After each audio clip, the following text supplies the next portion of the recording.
Oh, howdy all, grab yourself a drink. It is time for some Path of Exile 2 discussion. Grinding Gear Games are expected to drop the patch notes for 0.5.0 tomorrow. What this means is that this is a great opportunity to take a look back. Take a look at the builds that were the highest performing at the start, the middle, and at the end of patch 0.4.0. We're going to try to go through the meta, go through some of the big mover and shaker builds, the highest performers, the overhyped things, and that can then be something that can be a starting point for assessing some of the balance changes that we're expecting to see a lot of tomorrow. And by the way, I will have a second video today going through my thoughts on the partial announcements that have been made. These are not complete, but there's partial announcements made about changes to the Chronomancer and Gemling Legionnaire ascendancies. Chronomancer and Gemling Legionnaire, they're not things that were setting the game on fire in 0.4.0. You can see here that they were the two lowest use rate ascendancies towards the end of Fate of the Vaal, but they are getting big overhauls, so mostly ignore them when you're considering the current state of balance. One thing you'll notice is that towards the end of the league, we had the Blood Mage and the Oracle coming out on top, with the Pathfinder a bit behind, and then quite a big jump down to the Shaman, the Titan, the Invoker, and many more. Now, one thing that's important is discussing what information we want to use.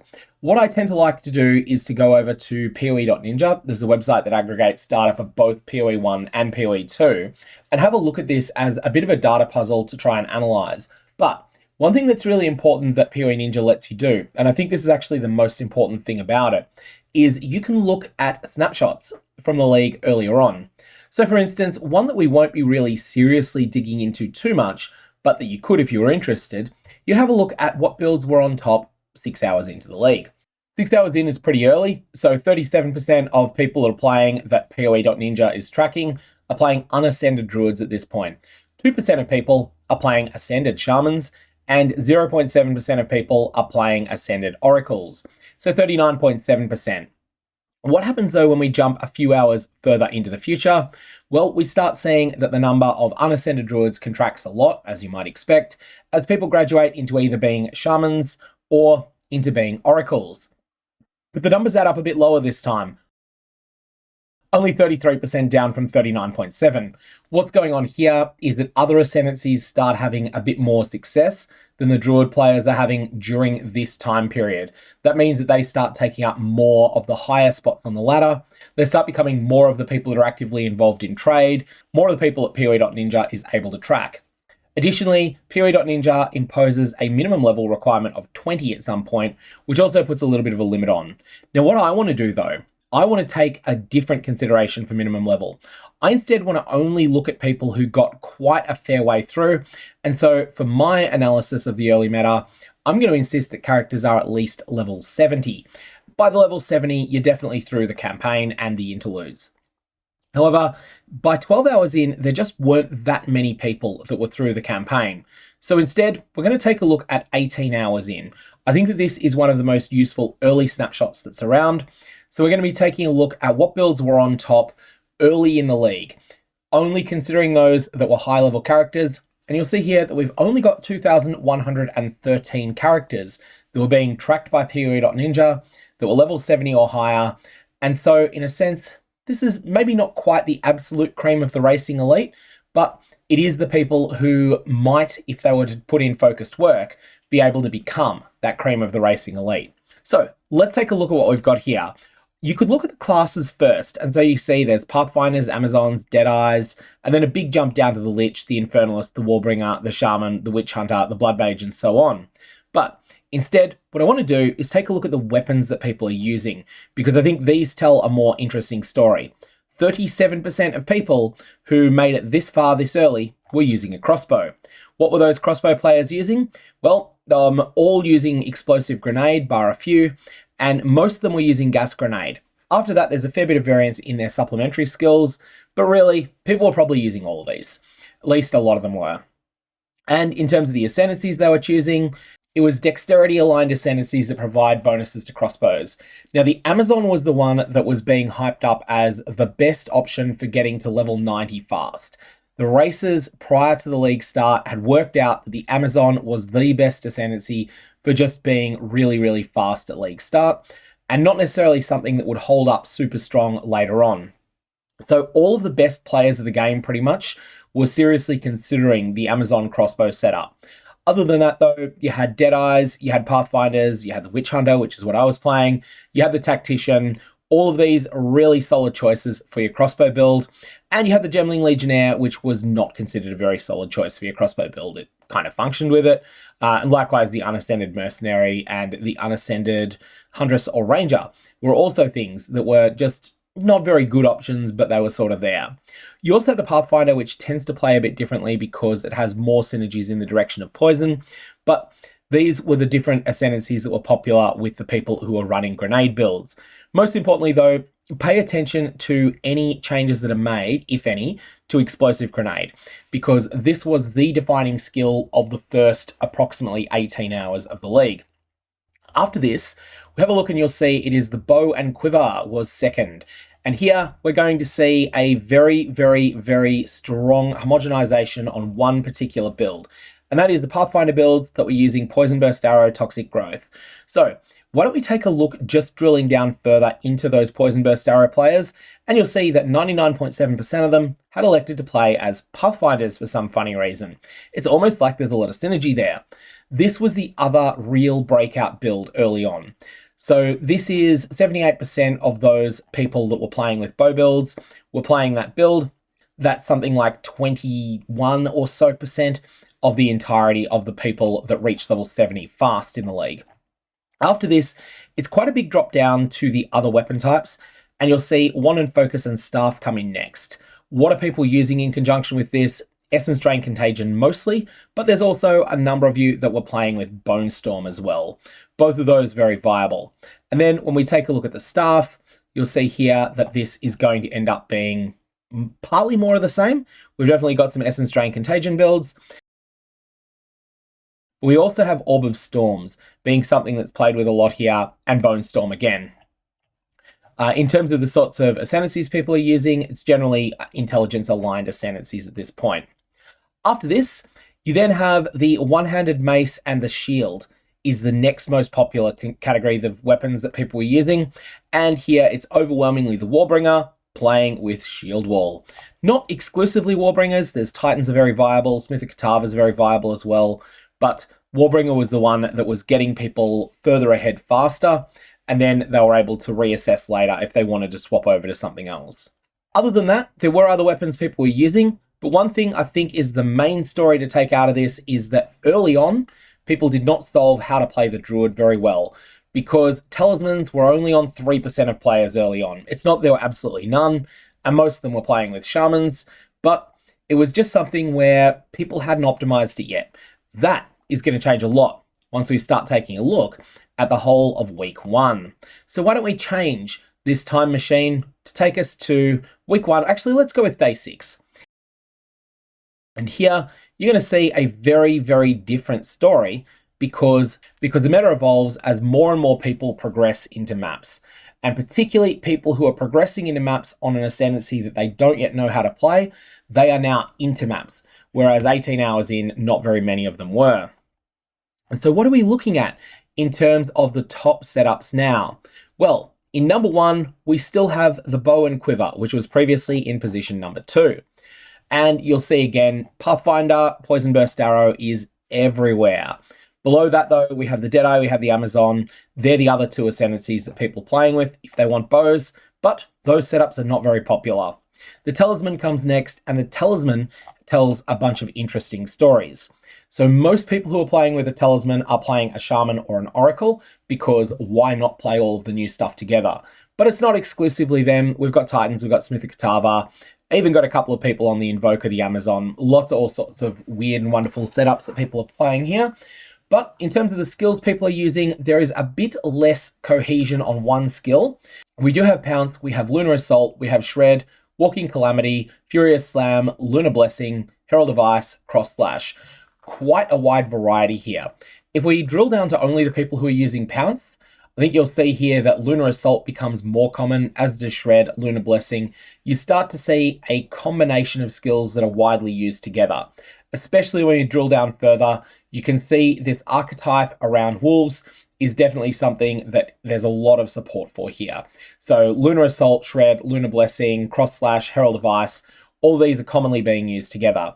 If we instead consider the people who are explicitly choosing not to use Pounce, then we start seeing Walking Calamity, we start seeing Furious Slam, Maul, all of these starting to show up.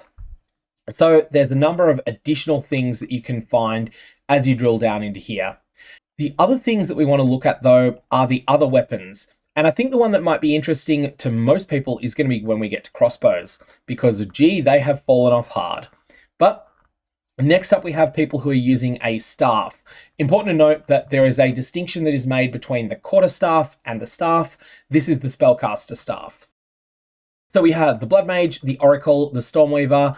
These are the top 3 ascendancies people were playing early with a staff. And we have the Shaman getting good numbers and nothing else getting even remotely reasonable ones. Here we've seen a bit of a shift. More people playing Spark and just a different set of selected supporting skills. Comet at this point is starting to creep up as well. Comet ends up going on to be the defining skill of the league later, but we're not later yet. So that's something that people aren't really using in very large amounts. And then there's a whole bunch of other skills that people are using down the line. When we now have a look at the crossbows, you'll see it's pretty much the same story as we had before, except for one thing that's important. No one's really playing Amazon anymore. Now, it's not that those Amazon players have just gone away. It's that not very many more people have risen up to join their ranks. And the reason for this is that the decision to play Amazon in conjunction with crossbow skills was something that was seen by a lot of people as being a high skill player decision only. This is not a build that was designed for rookie players at all. This was a build that was designed for maximum performance for the best of the best, but it wasn't really optimized for everyone else. So people who felt confident to play a particular build and determined to be at the top, they practiced in advance of the league starting with the Amazon ascendancy and with the crossbow setup. But everyone else that didn't practice it, they didn't do so hot. And that's why we see Witch Hunters starting to take up here, because Witch Hunter is the easiest to play ascendancy when it comes to using crossbows. A Tactician as well. So really, Tactician and Witch Hunter, they're both pretty interchangeable in this situation. These two have shot up tremendously, and that's because whilst they're not quite as explosive on day one as the Amazon is, they do end up just being really well-rounded ascendancies that are much more easy to play. So that is the story behind the Witch Hunter and the Tactician shooting up so much here. We also have the Deadeye and the Pathfinder, which like the Amazon have a bit of a rockier start, but do end up becoming really, really solid choices once you get them rolling as well. And they also end up having a lot to offer for crossbow builds.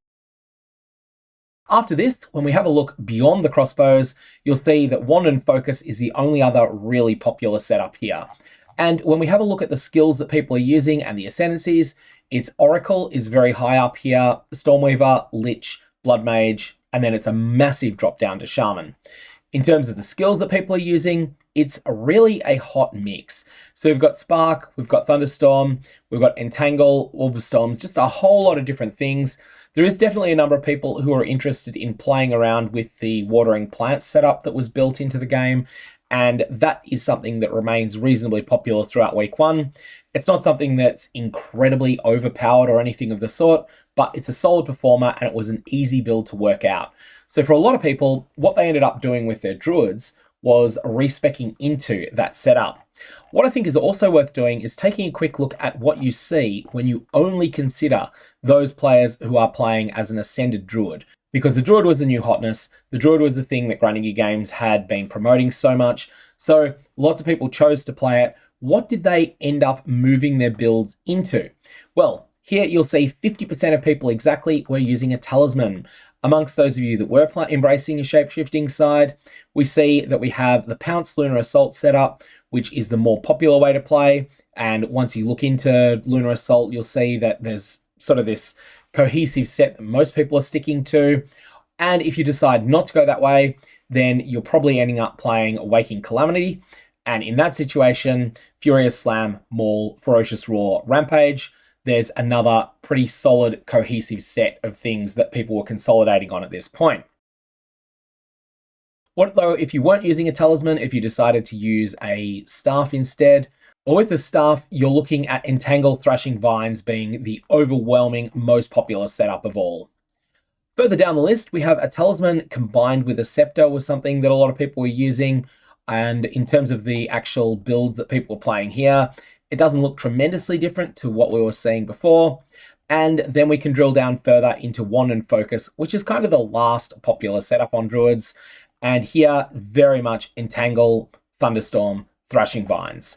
So that's what you're looking at when you're looking at the Druids narrowly. And that's a bit of an overview of where the meta had evolved to when we got to day 6. The next thing we're going to look at is after the game started to break. The next thing we're going to look at is week 4. So what I mean when I say that the game had started to break was that the Fate of the Vaal mechanics and all of the temples that people were able to build, these got optimized, and they got optimized in ways that ended up changing the game's economy so much that the builds that were good completely changed. Now today, we're going to be looking at a higher cutoff level. I've set the cutoff level to 90. Previously, we were looking at 70 because earlier in the league, 70 was more of an achievement to get to. But now we have 89,000 players that have hit level 90. And as a result, I feel like that's where we want to be looking. You'll notice here, there is a sharp change in which ascendancies are being played. Blood Mage is shot all the way up to number 1. And a number of the previously successful ascendancies, like the Witch Hunter, have fallen massively down. Likewise, the Deadeye. These are still good ascendancies. They're very playable. All the strategies that carried people to success in week 1, they still work, but they're just eclipsed by something a little bit better.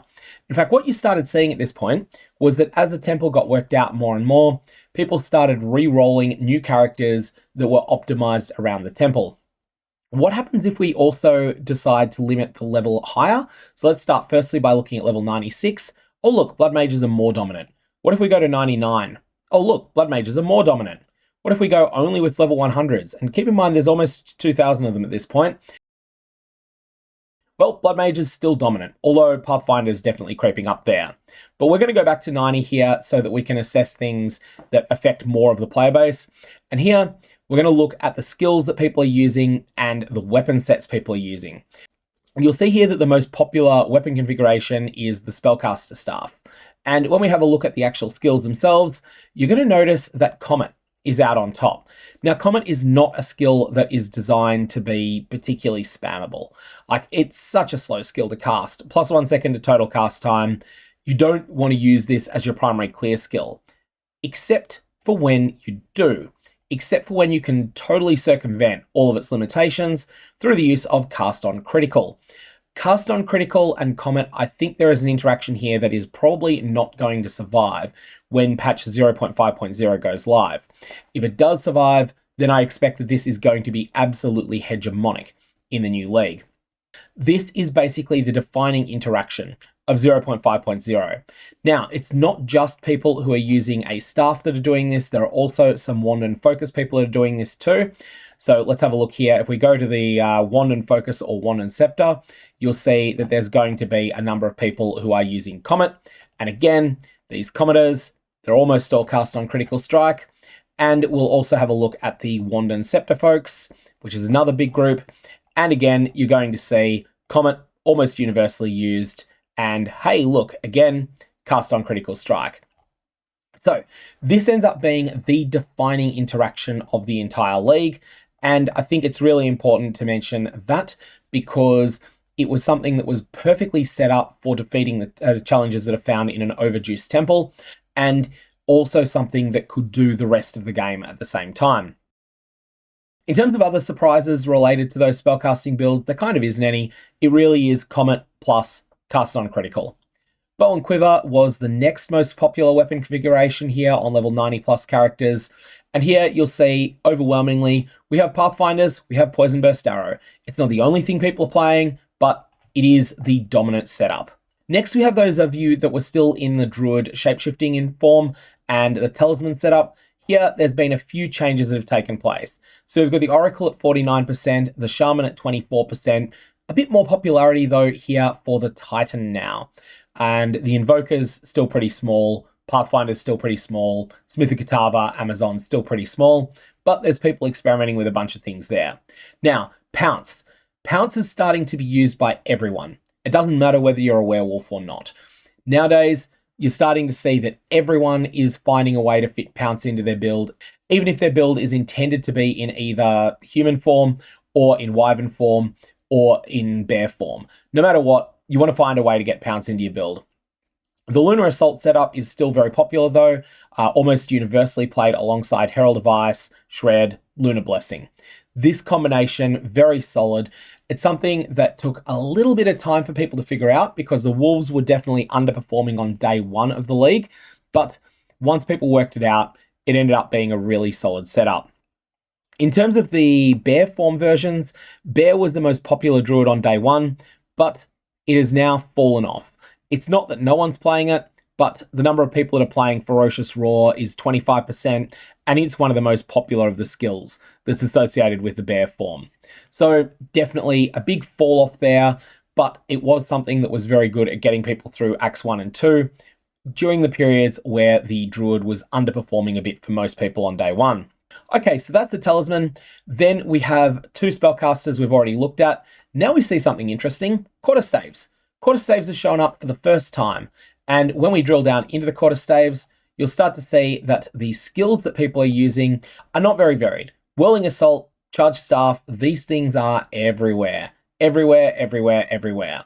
In terms of the ascendancies people are using, Invoker coming in number one, not just with a plurality, but with an outright majority. Titan gets almost half of the rest. And then Pathfinder, Acolyte Chayula, Oracle, Ritualist, a whole bunch of different ascendancies getting small numbers there. Jumping down past the Quarterstaff, you will end up starting to see Scepters and Foci. Now, we haven't looked at these yet. These are the minion builds in general, and you'll see here that we've got a variety of different things people are doing, but Skeletal Clerics are commonly used, not so much as a primary minion, but as a secondary support minion for whatever else is being used. And then Skeletal Storm Mage is really popular as well. But there's a whole bunch of different things that are being used, and of the Spectres, the most popular by far is the Powered Zealot. I also, at this point, want to take a look at something else that we haven't looked at so far that was shiny and new, but that was really overlooked for a long time in 040. So, just a day or two before 040 hit, Grindy Gear Games said, hey, surprise! There's a whole new ascendancy coming that we haven't told you about. That was the Disciple of Varashta. I actually think this might do better in 050 than it did in 040. This was a really strong ascendancy, but it was one that everyone felt was really risky going into 040. The reason it felt risky is that it has a bunch of unique minions. Nothing was known about how good these minions are. And as a result, people were just really hesitant to try it. However, a number of people did try it and they found that those minions were just really solid. And as a result, this ended up being a high-performing ascendancy once people got going with it. There are a lot of different ways that people built this character though, and it's something that ended up just being really complex as to exactly what you could do with it. And finally, I want to take one last look at a very, very late league snapshot. This time I'm arbitrarily picking week 16, and this time we're going to be looking at only those of you that reached level 100. Sorry to everyone else, but there's so many level 100s that this is still going to give us a lot of information. And have a look and see what exactly has gone on in terms of consolidation on one ascendancy.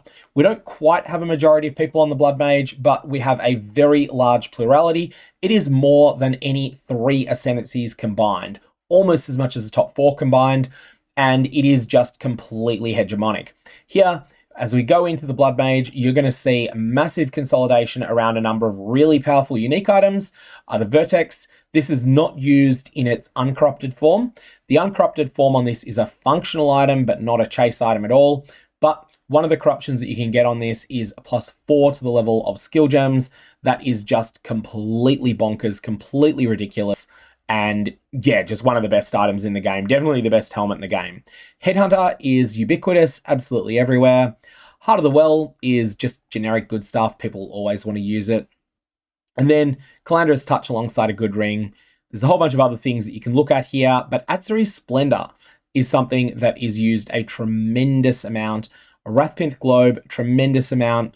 There's a lot of things that go into making this build that basically make it look pretty similar from person to person that's playing it. And pretty much all of these Blood Mages are custom critical builds that are using Comet. Everywhere, pretty much looking the same. One in Focus most popular, one in Scepter also played, Staff sometimes played, and that's basically it. You've got this real homogenization on the one build that has been worked out as the best way to beat the Temple.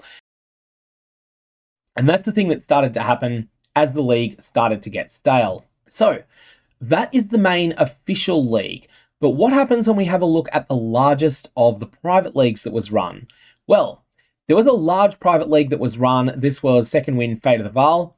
And as we have a quick look into this, you'll see there's not quite as many characters that were able to be selected for this, but there are still thousands. And here you're going to see a little bit of consolidation. So we have lots of Blood Mages. What happens when we drill into them? Oh, we've got lots of Comet builds again. So people worked out exactly what worked and consolidated hard on it. Something that I think is interesting though is taking a look at the early league environment.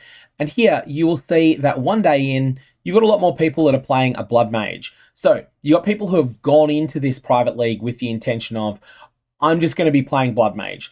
Either they start out Blood Mage or they start out Witch and then they end up speccing Blood Mage later. So the number of people who are playing a Witch build here ends up being 27%, which is really, really high, even on day one. Druids, on the other hand, less people started them early on because they were no longer the new hotness. Some people jumped into the Second Wind League and then at that point decided, you know what, now I'm going to jump into playing my first Druid. There were definitely people in that situation, but more commonly, people just went in with a plan. I'm going to play a Blood Mage because Blood Mage broken, and I'm just going to make it work. I'm going to end up being farming temples the whole time. Lastly, we can take a little bit of information out of the way people play differently in hard modes. Here, I'm just going to take a very quick look at the hardcore solo self-found Fate of the Val environment, which is quite different. And of course, this is going to provide two specific requirements on your character. And here you're going to see something else is shining. The star that shines brightest in hardcore solo self-found this league is actually the Disciple of Varashta. This one's something to keep in mind if you want to build that you know you can make work without help from other people, and that you know can be tanky enough that you're not going to be dying all the time. This is something you should definitely look into because it has performed really well and lots of people hit level 100 with it or level 99 with it over in hardcore solo self-found, which is the hardest game mode that's currently available inside Path of Exile 2. So that's a bit of a look through the meta that existed in 0.4.0 and the way that it evolved over time. What we want to do with this is pay attention when those patch notes come out tomorrow. I'm going to be digging into them and discussing them, and we're going to be looking through what survives out of these top meta builds, what has to adjust, and what probably isn't able to adjust anymore. But that's going to be a discussion for tomorrow. It's something I'm intending currently to do as a live stream, but we'll see exactly what happens and what time those patch notes come out. I personally feel like Grindy Games are a bit ahead of their usual schedule and they might actually drop them at 9 AM New Zealand time. I kind of hope they don't because that's 7 AM my time, but I will be up for that just in case they are. I'm going to leave it there. May your Varlobs have interesting results.